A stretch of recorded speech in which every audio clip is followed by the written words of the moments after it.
नमस्कार मित्रांनो, समान छेद असणाऱ्या अपूर्णांकाची बेरीज पाहूया।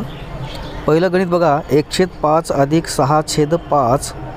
तर काय करायचं, छेद जसा तसा लिहायचा, 5ला 5 आणि वरच्याची करायची बेरीज अंशांशाची, 6 आणि 1 7। तर उत्तर काय आलं, 7/5। दुसरं गणित बघा, 4/3 अधिक 2/3 बरोबर छेद जसा तसा लिहा, 3ला 3, 4 आणि 2 6 होईल, याची काटाकाटी होती बघा, 3 1 3, 3 2 6। म्हणजे वरी अंशामध्ये 2 आले आणि छेदामध्ये 1 आला, खाली छेदामधला 1 लिहित नसतात, म्हणजेच उत्तर आलं 2।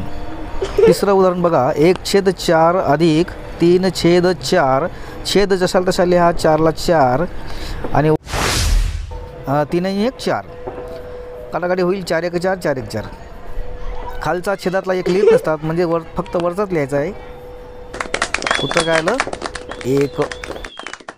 Thanks for watching.